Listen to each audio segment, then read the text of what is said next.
네, 여러분 반갑습니다. 제가 10년 전에 딱 요맘때 왔었는데 기억하시는 분들이 있나요?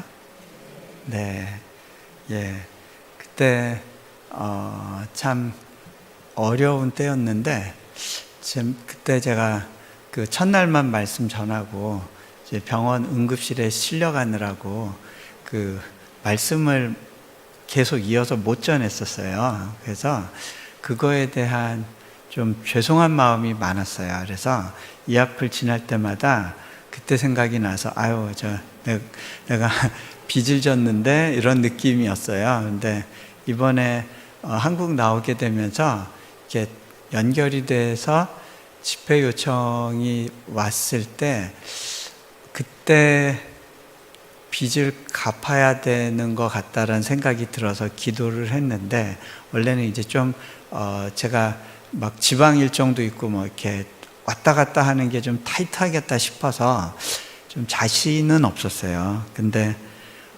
기도하던 중에 그때 밀린 거를 좀 갚아야겠다라는 그런 마음을 주셔서 이번에 말씀도 그때 제가 아마 제 기억에는 창세기 12장 아브라함 이야기를 가지고 말씀을 전했던 것 같아요. 그래서 그 뒤를 이어서 계속 전해보면 어떨까, 이제 그런 마음으로 준비를 했습니다. 제가 한 번만 더 기도하겠습니다. 하나님, 주님께서 예비한 시간 가운데 또 우리 성도님과 저를 이곳에 세워주셨는데, 말씀을 전하는 자와 듣는 자가 다 주님의 복 가운데 있게 하시고, 우리를 홀로 두지 마시고 성령님의 동행 가운데 이 말씀이 우리 마음에 와서 부딪히도록 일하여 주십시오. 감사합니다. 우리 주 예수 그리스도 이름으로 기도합니다. 아멘.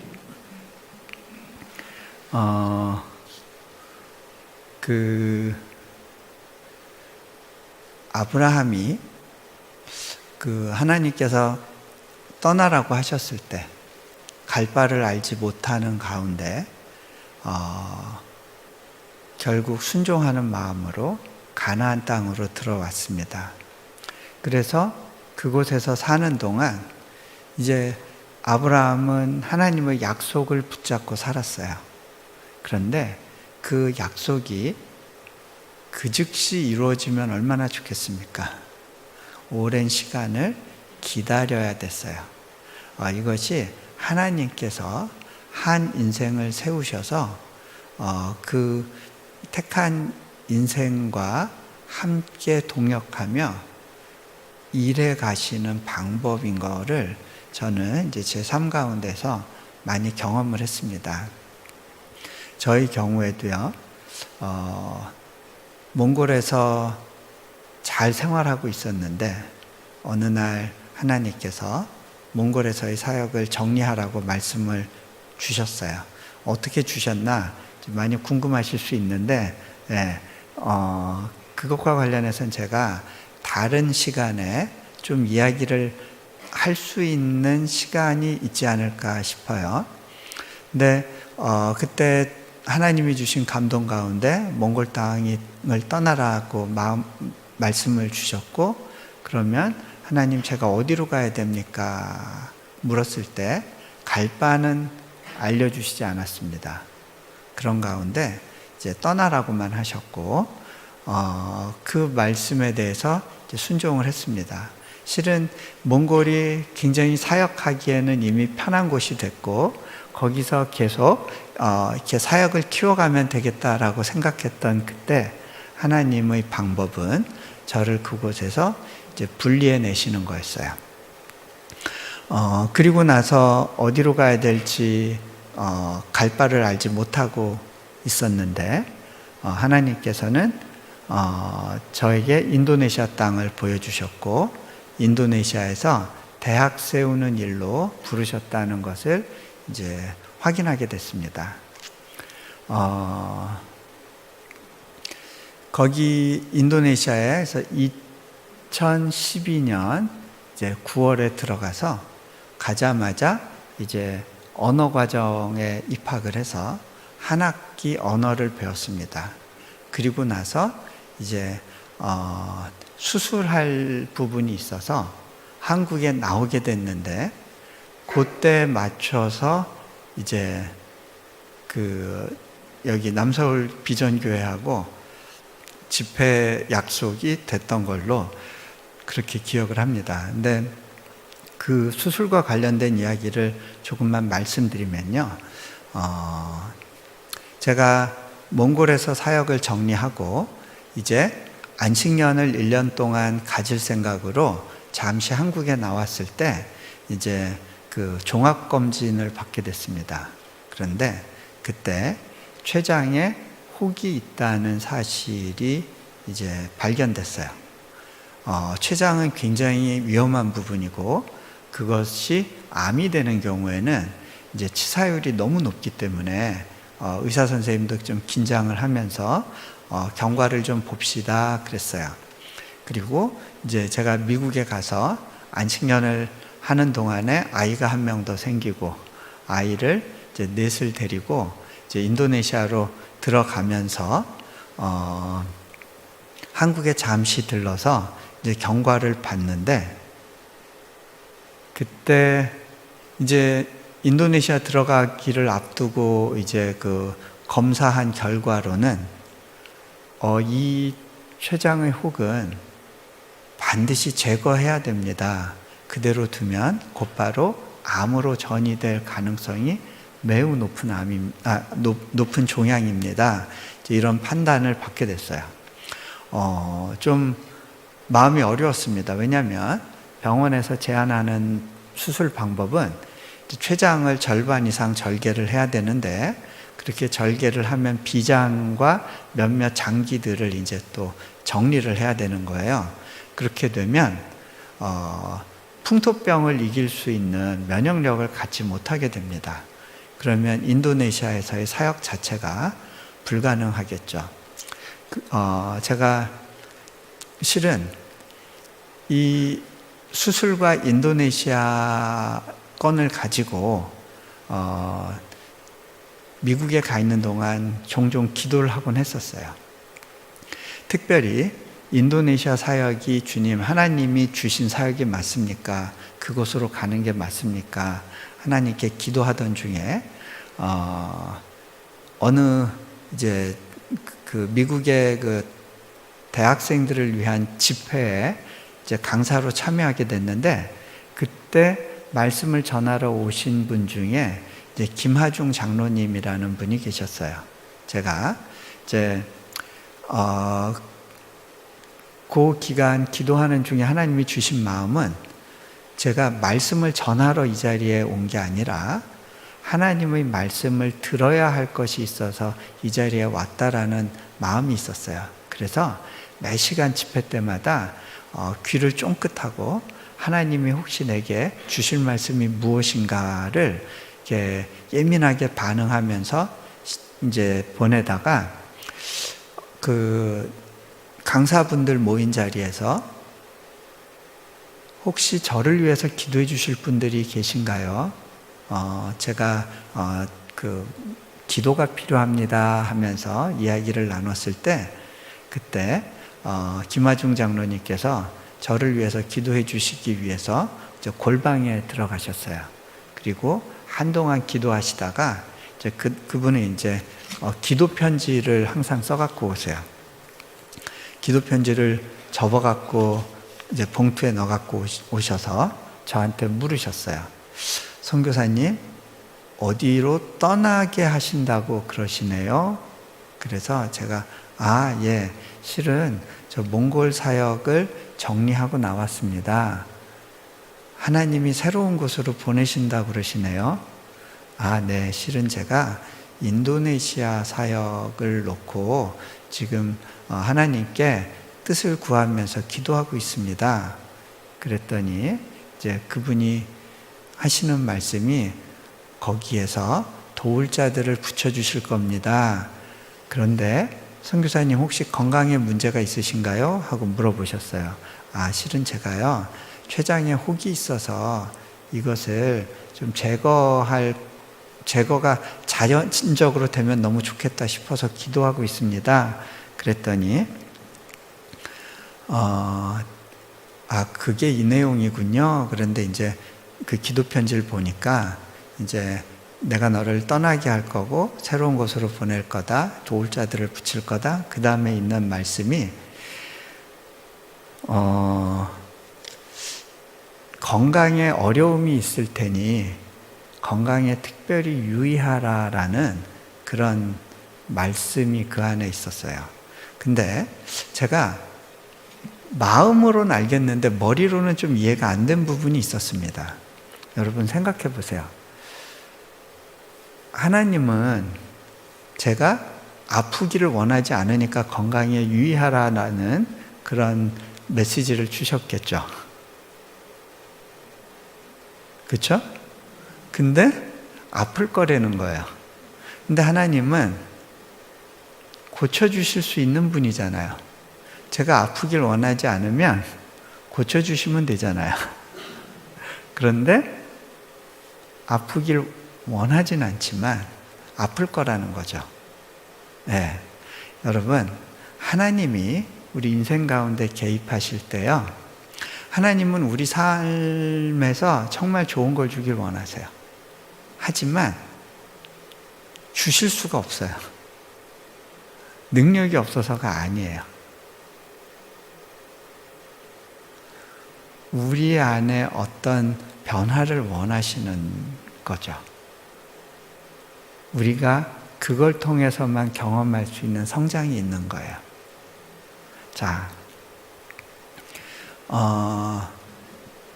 어쨌든 그 알 듯 모를 듯한 그 말씀 가운데 이제 마음으로는 이제 하나님이 생각나게 하실 때마다 기도하고 있었는데 결국 한국에 와서 이제 검사 결과 수술해야 된다는 거예요. 또 빨리 수술할수록 좋습니다. 근데 제가 그걸 놓고 이제 씨름하면서 기도하고 또 제가 아는 좀 이렇게 특별한 기도에 이제 또 기름 부으심이 있는 분들한테 제가 중보 좀 해주세요 하고 이제 요청을 하곤 했었습니다. 그런데 기도해 주시던 분들이 저에게 주셨던 응답 중에 하나가 여호와의 돕는 손이 함께 할 거다, 수술을 받으라라는 그런 하나님의 감동이 있었다고 이제 그 얘기를 하시는 거예요. 근데요, 한번 생각해 보세요. 하나님의 손이 함께 하시면 수술 안 받고도 나을 수 있는 거잖아요. 그렇죠? 예, 근데 여호와의 손이 함께 하시는데 수술을 받으라는 그것이 역시 마음으로는 알겠는데 머리로는 좀 이해가 안 됐던 것 같아요. 그런 가운데 이제 하나님 어떡하죠? 하고 기도하다가 문득 몽골에서 4년간 의료 선교를 하셨던 한 선교사님이 생각이 났어요. 아, 맞아. 그분 전공이 이쪽 외과 이쪽하고 가까울 텐데 보니까 지금은 고려대 안암병원에서 이제 그 과장으로 계시다는 사실을 알고 전화를 드렸더니 선교사님 빨리 와서 좀 그 차트 가지고 와서 저한테 좀 상담 받으세요. 그래가지고 제가 갔어요. 그랬더니 이분이 이렇게 막 그 차트를 보시고서 이런 이야기를 하시는 거예요.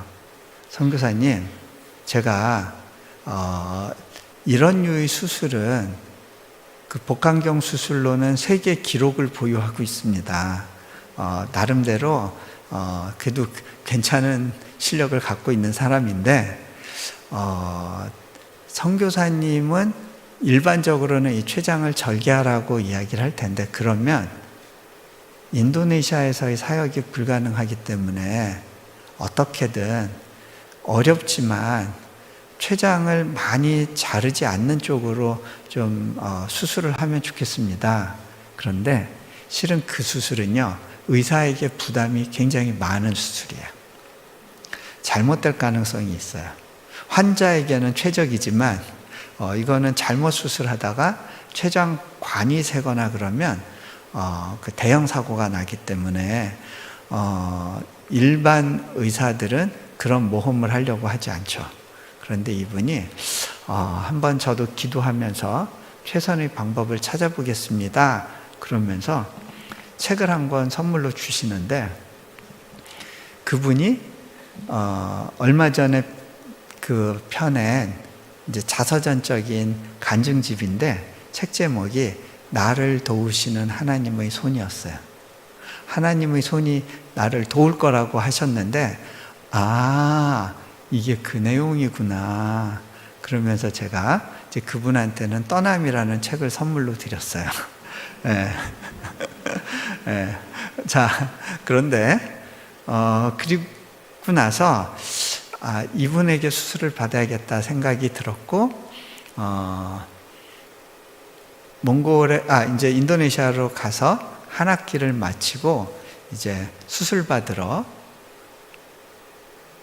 나왔습니다.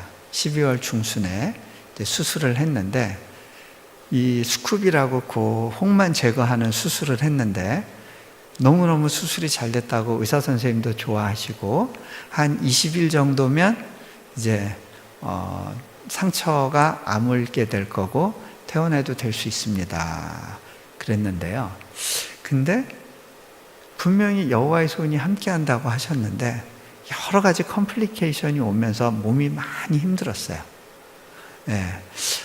그러던 중에 어쨌든 12월 마지막 주에 이제 이렇게 관을 달고 퇴원을 했고요. 그때 이제 여기 이제 남서울 비전교회 집회가 잡혀 있었죠.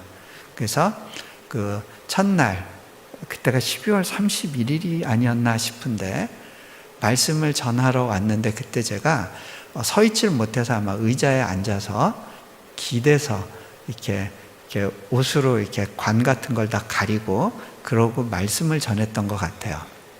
그렇게까지 사투하면서 말씀을 전했으면 하나님이 바로 낫게 해주시면 얼마나 좋겠어요. 여러분, 근데 그렇지 않아요. 예. 여러분, 이거는 예, 거래가 아니에요. 예. 내가 이렇게 열심히 하나님 일하면 하나님이 특별히 나를 예쁘게 봐주셔서 어려움을 피하게 해주시지 않을까. 여러분, 어려움은 어려움 나름대로의 하나님이 계획하신 목적이 있는 거예요. 자, 근데 그날 첫날 말씀을 전하고요, 제가 집에 갔는데 고열에 굉장히 시달렸어요. 도저히 안 되겠어서 그 1월 1일이었을 텐데 병원에 실려갔는데, 병원에서 의사 선생님들이 보고 이제 깜짝 놀란 거예요. 보통은 그런 일은 없는데 수술하고 20일이 지난 시점에서 췌장액이 새고 있고 그것 때문에 고열이 있다는 것을 알게 된 겁니다. 이제 의사 선생님들이 난리가 났어요. 큰일 났다. 지금이라도 개복하고 대수술을 하고 췌장을 절개할 것이냐, 아니면 기다릴 것이냐. 기다리면 나을 가능성은 50% 미만이에요. 왜냐하면 그 액이 산성이 워낙 강해서 상처를 계속해서 잠식하고 키우는 것이 일반적이래요. 결국 그래서 제가 이제 그날 이후 집회를 못했습니다. 예, 응급실에 실려갔기 때문에. 난감한 거예요.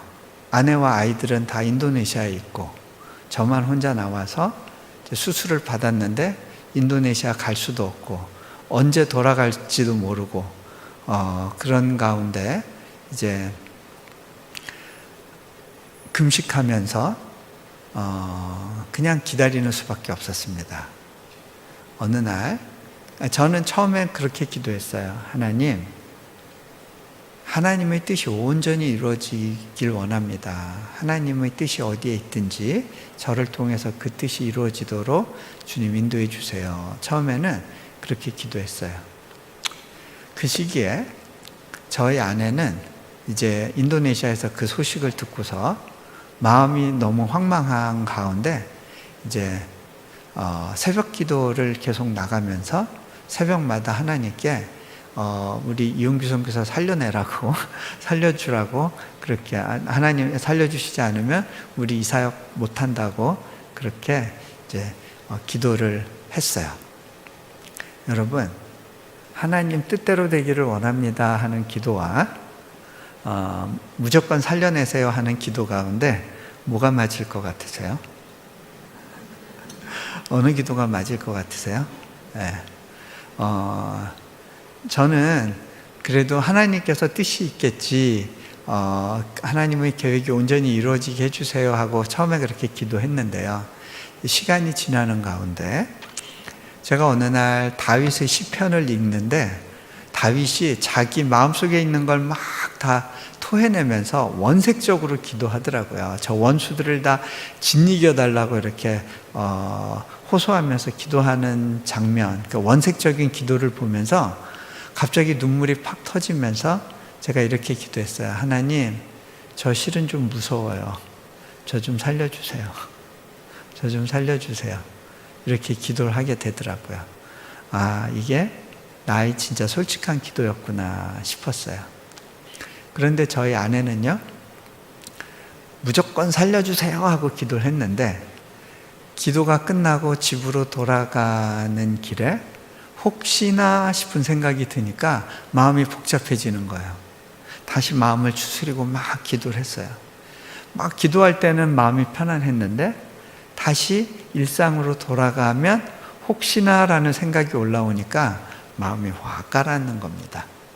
그러다가 아내가 결국 이 혹시나가 사라지도록, 내 안에 있는 두려움이 사라지도록 하기 위해서는 결국 하나님, 주님께 맡겨드립니다. 어떤 상황이 오든지 이 자리를 지키겠습니다 라는 기도로 바뀌게 됐어요. 자, 여러분, 서로 기도의 방향이 반대로 바뀌었죠. 어떤 방향이 맞는 것 같으세요? 여러분, 맞고 틀리고가 있는 게 아니고요, 우리의 기도 안에 이 두 가지가 같이 가요. 이 두 가지가 같이 가는 거예요. 그리고 그 기도가 되어가는 과정에서 하나님의 뜻과 내 기도가 만나는 접점이 있게 돼요. 자,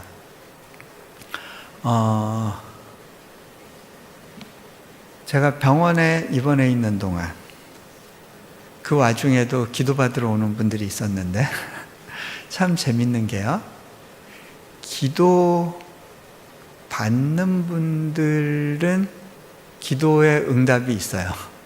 그런데 저는 하나님 살려주세요 해도 바로 응답이 없는 것 같아요. 하나님의 계획이 있으신 거예요. 자,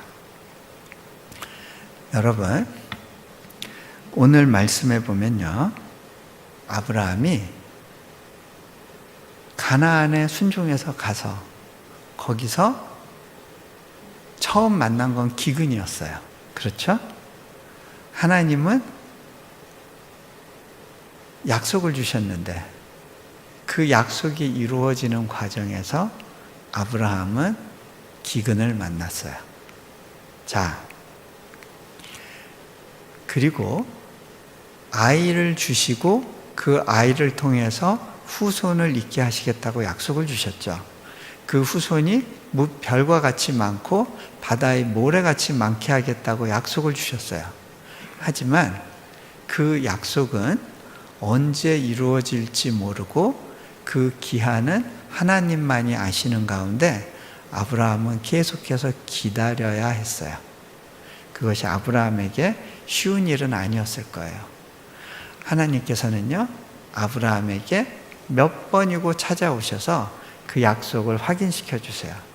하나님은 인간의 마음을 아시는 거예요.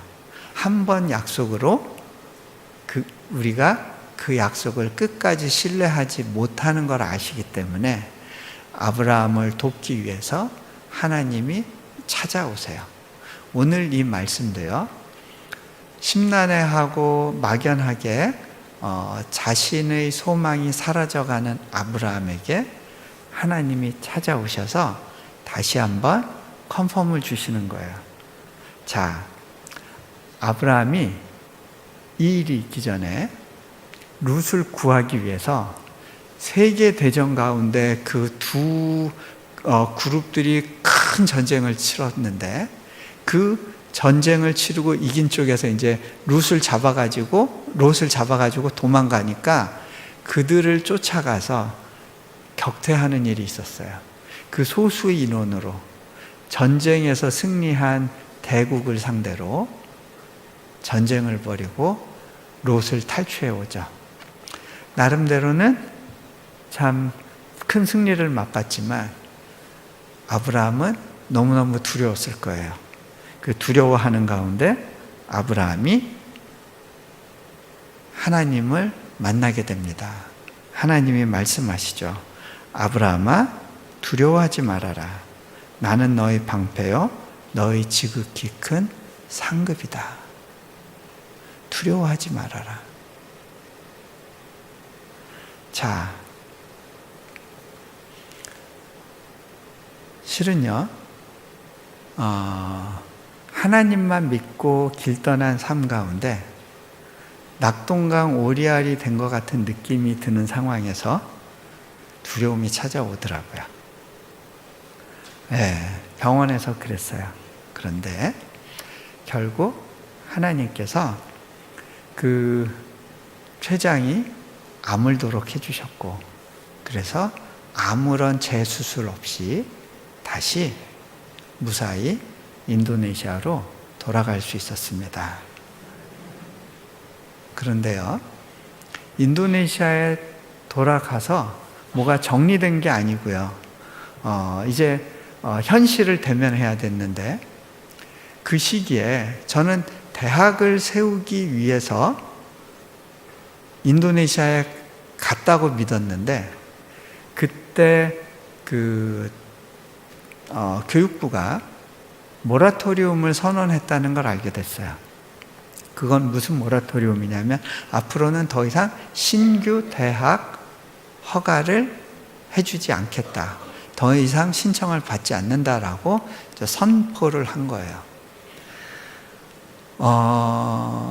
제가 가보니까, 인도네시아란 나라를 알고 보니까, 이 나라에서 뭔가를 하는 건 너무 어렵구나 싶었어요. 일단 관료주의가 굉장히 심해서 뭐 하나 허가를 받는 절차가 너무 복잡하고, 더군다나 외국인에게는 아예 그런 허가의 기회조차를 주지 않아요. 그리고 더 나아가서 비자를 받는 것조차도 너무 어려웠어요. 제가 거기에서 혹시 함께 동역할 사람들이 있을까 싶어서 오래된 선교사님들이나 또 현지의 큰 교회들을 찾아가서 만나고, 또 학교 사역에 대해서 비전을 이야기했을 때 다들 뭐 한번 열심히 해보세요 라고는 이야기하시지만, 그것이 내가 볼 때는 안 되는 일인데요 라고 하는 그런 생각들을 갖고 계셨어요. 저는 그분들의 그 반응이 굉장히 정직한 반응이었다고 생각이 돼요.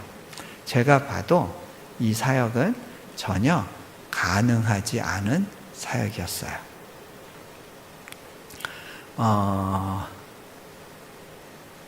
오늘 아브라함이 하나님께 따지죠.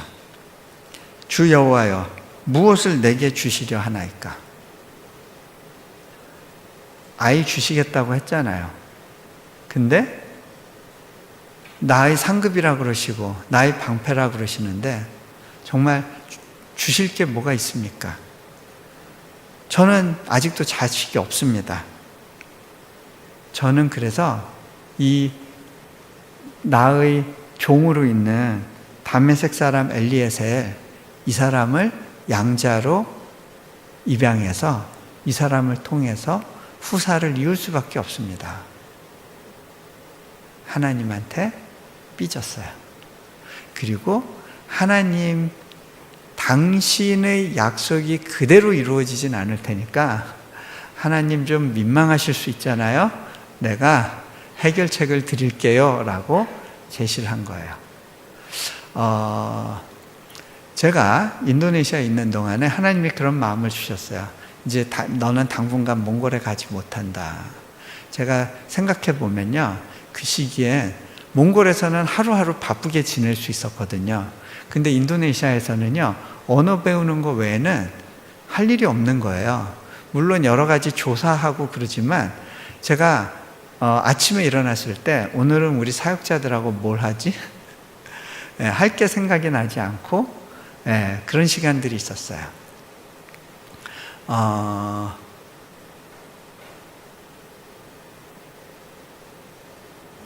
아브라함이 또 하나님께 이야기하죠. 내게 씨를 주지 아니하셨으니 내 집에서 길린 자가 내 상속자가 될 겁니다. 저는 대학 사역은 안 될 수도 있으니까 초중고등학교라도 한번 시작해 봐야 되지 않을까 그런 생각을 했고, 또 초중고등학교와 유치원도 그 사역을 시작하는 걸 놓고 알아보고 있었어요. 그런데 그건 역시 그렇게 호락호락하고 쉽지 않은 상황이었어요. 자, 그런데요, 하나님께서 분명히 말씀하시죠. 그 사람이 네 상속자가 아니라 내 몸에서 날 자가 너의 상속자가 될 거야. 하나님은 적당히 넘어가시지 않습니다. 그래, 나는 나의 약속을 온전히 이룰 거야. 말씀을 주시죠. 자, 그리고 나서 아마 아브라함이 장막 안에 있었던 것 같아요. 그를 장막 밖으로 끌어내십니다. 여러분, 그게 중요해요. 우리가 안 되는 것, 우리 문제만 생각할 때는요, 한없이 비참한 상태로 있어요. 하나님은 아브라함을 그 장막에서 끄집어내서 하나님이 지으신 창조 세계를 열어 보이십니다. 자, 이 무뼈를 봤지? 이거 내가 만든 거거든. 내가 너희 자손도 이와 같이 되게 해줄 거야. 약속을 하시죠.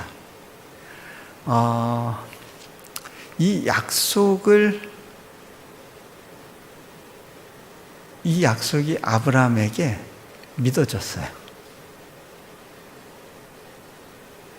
이 믿어지는 것 자체가 기적이에요. 그런데 그 믿음에 대해서 하나님이 의로 여기셨대요. 자, 제가 인도네시아에서 그 어떤 일도 여기선 하기 어렵겠다라고 생각했던 게, 인도네시아는 뭐 하나 허가를 받으려면 뒷돈을 주지 않고서는 뭐가 되기가 너무 어려운 구조였어요. 지금은 많이 좋아졌지만 10년 전에는 그런 경우가 너무 많았어요. 근데 우리는 그렇게 할 수 없잖아요. 그렇게 학교를 할 수는 없잖아요. 안 되겠다 싶었어요. 또 영어로 하는 학교를 하려고 생각을 했는데 외국인을 비자 줘서 데리고 오는 게 너무 어려웠어요. 그렇다고 현지인 중에 크리스찬으로 영어를 할 수 있고 또 그 전공을 잘 가르칠 수 있는 사람을 찾자니 그런 사람들은 보이지 않았어요. 또 이 사역이 잘 되면 잘 될수록 여러 가지 위험에 노출될 수도 있었어요. 뭐 하나 쉬운 것이 없었고, 이것은 어떤 식으로든 불가능한 일이라고 하는 게 너무나 제게 마음에 눌림이 됐어요. 그러던 어느 날 제가 그 예배 가운데 있었는데요, 현지 청년들이 앞에 나와서 찬양을 했어요. 한국어와 또 인도네시아어로 찬양을 했는데 그 찬양이 이런 내용이었습니다. 주 품에 품으소서 능력에 발로 덮으소서. 그 찬양을 듣는 중에 제가 하나님께 중얼거렸어요. 하나님, 저도 좀 안아주시면 안 될까요? 저도 좀요. 그때 제 등 뒤에서 푸드득 푸드득 하는 소리가 들리는 것 같았어요. 이거 뭐지? 주님이 나의 이 넋두리를 들으시고 내 뒤에 오신 건가요? 깜짝 놀라서 뒤를 돌아봤어요. 아무도 없어요. 느낌만 있는 거예요. 근데요, 제 눈에서 핑 하고 눈물이 이렇게 떨어졌어요. 내가 많이 힘들었나 보구나. 그러고 이렇게 눈물을 닦고 있었습니다. 그때 제 마음 가운데 하나님의 울림이 있었어요. 하나님이 제게 이렇게 말씀하신다고 느껴졌어요. 네가 다람쥐 쳇바퀴 도는 삶을 사는 것 같고, 네가 여기서 너의 시간을 그리고 기회를 모두 허비하는 것 같고, 그 가운데 빠져나오지 못하면서 그렇게 너의 삶이 마감될 것 같은 그런 시간을 지난다 하더라도 너 여전히 나로 인해서 만족할 수 있겠니? 하나님께서 물어보신다고 느꼈어요. 그때 저는 이렇게 고백했습니다. 하나님, 저 이걸로 충분해요. 주님의 안아주심, 이것만으로도 충분해요. 그 고백을 할 수 있었습니다. 저는 그때 깨달았어요. 그 고백의 기초 위에 하나님께서 저의 사역을 세워가신다라는 것을 나중에 깨닫게 됐어요.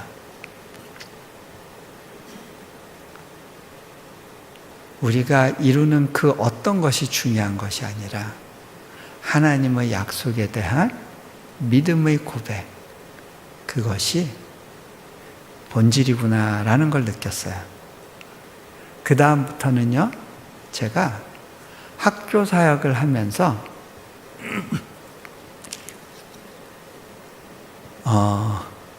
성공할 가능성을 보지 않았어요. 그것은 하나님의 영역이고, 주님, 저는 성공을 바라고 이 자리에 있지 않겠습니다. 그저 하나님이 있으라 하는 자리에 머물러 있겠습니다. 그 고백을 했고요. 그랬기 때문에 어떤 어려운 일이라고 하더라도 시작할 수 있었어요. 결과적으로 4년 전에 저희 학교가 단과대학으로 허가를 받게 됐어요. 그때 저희 고등교육부, 저희 대학을 담당하는 국장이 저희 학교를 방문해서 이런 이야기를 했어요. 지난 10년간 인도네시아에서 허가받은 대학은 하나도 없었습니다. 당신네 학교가 유일한 케이스였습니다.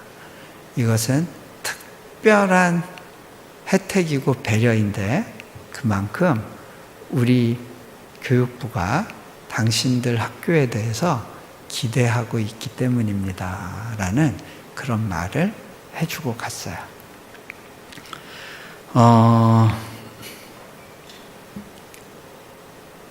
여러분,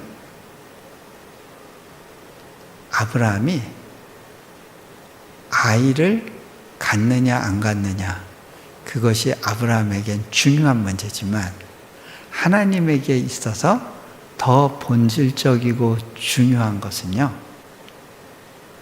아브라함이 그 과정에서 믿음의 성장을 보이는가에 있었어요. 왜? 언젠가는 하나님께서 당신의 아들을 희생제물로 드렸던 것처럼, 주셨던 것처럼 우리에게 너도 그 사랑으로 나를 사랑할 수 있겠니? 라고 요구하시기 위해서 아브라함을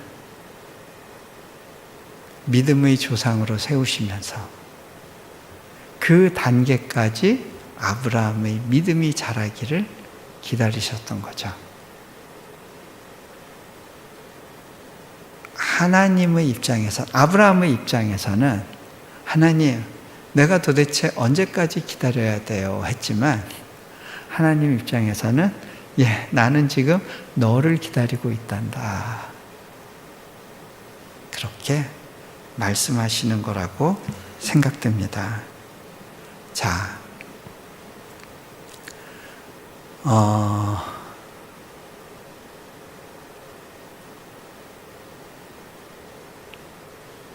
하나님께서 모든 법적인 장벽을 하나하나 없애주시고 기적을 인도네시아 땅에서 보여주셨어요. 제가 지금은 저희가 그 3개의 건물을 가지고 5헥타르 되는 땅에 초중고등학교와 유치원과 대학교를 운영하고 있습니다. 대학교가 4년 전에 단과대학이었는데 4년 만에 종합대학으로 승격되었는데 그것도 인도네시아 교육 역사상 유례가 없는 일입니다. 그리고 외국계 재단이 이렇게 대학교를 세운 예가 인도네시아에서는 거의 없었어요.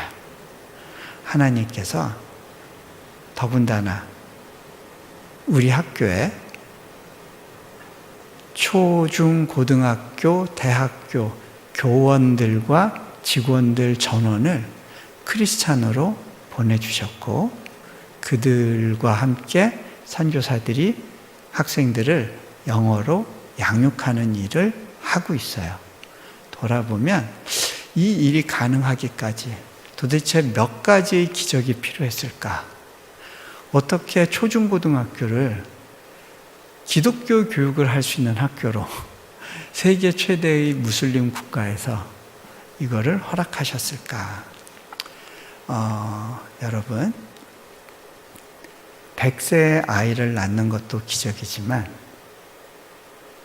그 이상의 기적을 하나님께서는 오늘날 하나님을 신뢰하며 믿음으로 하나님께 반응하고자 하는 사람들 가운데 일해주고 계세요.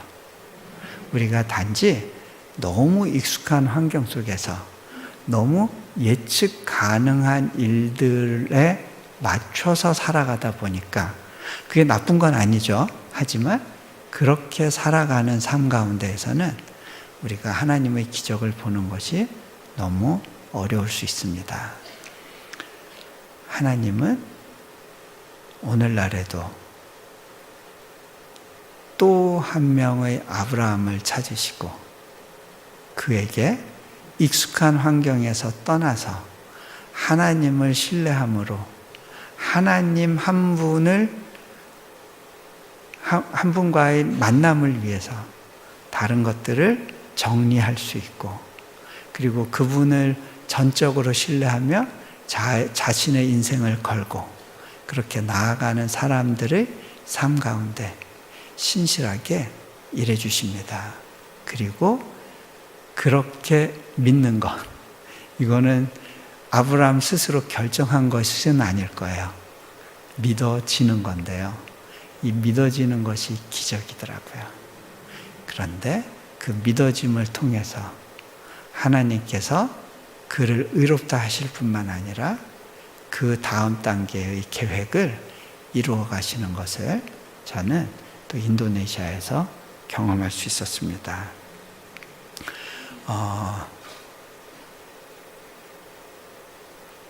이걸로 충분하다라는 생각이 드네요. 예. 아마 예. 예. 내일은 어떻게 될지 모르겠는데 오늘은 여러분들이 왠지 피곤하실 것 같고 예. 오늘 여러분들이 받아야 될 말씀이 이미 나눠졌다는 마음이 와서 여기서 마무리하도록 하겠습니다. 잠시 기도하면 좋겠습니다. 눈을 감으시고요. 우리가 인생을 살다 보면 하나님 이거 어떻게 되는 거예요? 하나님 왜 이러시죠? 이게 뭔가요? 나 하나님 이런 상황을 허락하실 줄 몰랐어요. 왜 이렇게 나만 힘들어야 되죠? 그렇게 당혹스러운 시간을 지나야 될 수 있습니다.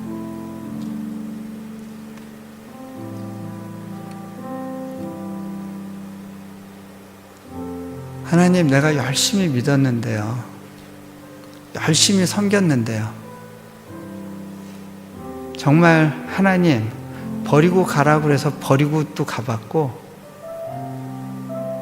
아픈 몸을 이끌고 정말 헌신하려고 했는데, 하나님, 이게 뭐죠?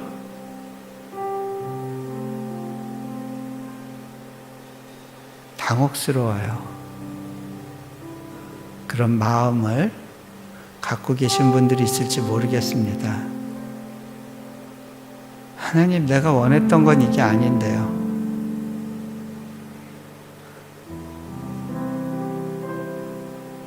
하나님께서는 그런 아브라함을 이끌고 장막 밖으로 나가십니다. 그리고 당신이 창조한 세계를 보여주십니다.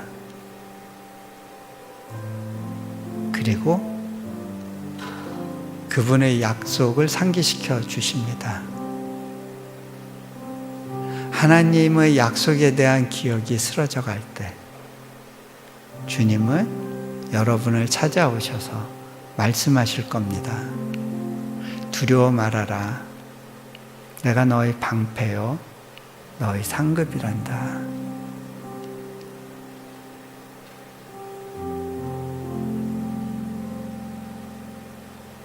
혹시 이 가운데 그 혼돈과 낙담으로 마음이 복잡한 분이 계시다면 제가 하나님께 구했던 것처럼 혹시 이렇게 구해보시지 않으시겠습니까? 주님, 저도 좀 안아주시면 안 될까요? 저도 좀요.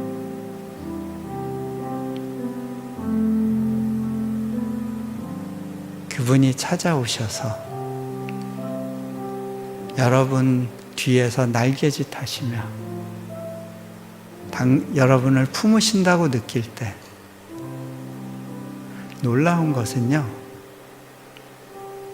머리론 다 이해가 안 되고 내 이 복잡한 상황 해결책도 없을 것 같고 설명도 안 될 것 같은데 그 상황이 수용이 되고요, 하나님의 약속이 믿어지고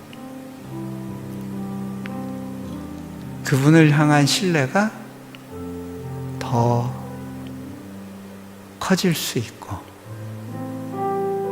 그 가운데서라도 우리가 하나님의 기쁨이라는 사실을 인식하게 되는 거죠.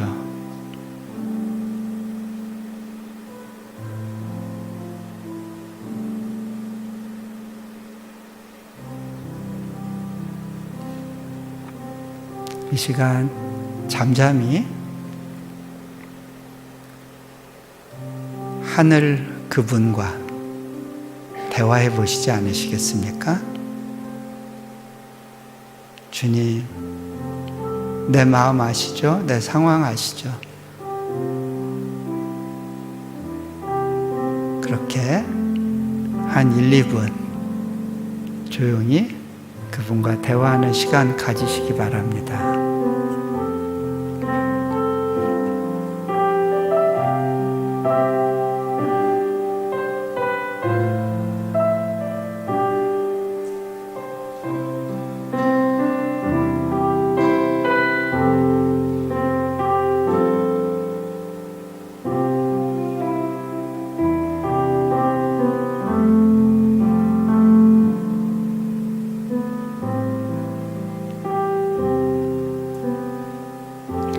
하나님은 우리의 아픔을 원하지 않으세요. 그럼에도 불구하고 그 능력에도 불구하고 우리를 향한 사랑에도 불구하고 우리가 혼동된 상황, 아픈 상황, 어려움의 시간을 지나는 것을 허락하십니다. 때로는 우리가 다 이해하지 못할지라도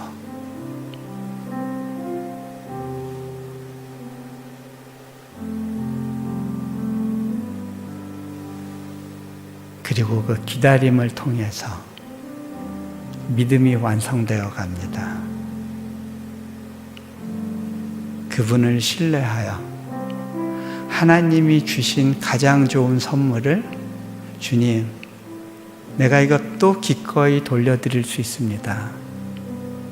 내게 가장 소중한 것은 성취나 성공이 아니라 하나님, 당신 한 분이시기 때문입니다.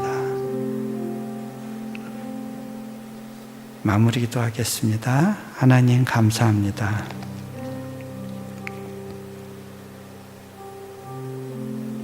아브라함의 인생을 통해서 우리를 이끄시고 인도하시며 믿음 안에서 성장하게 하시는 하나님의 방식과 계획에 대해서 엿볼 수 있게 해주셔서 감사합니다.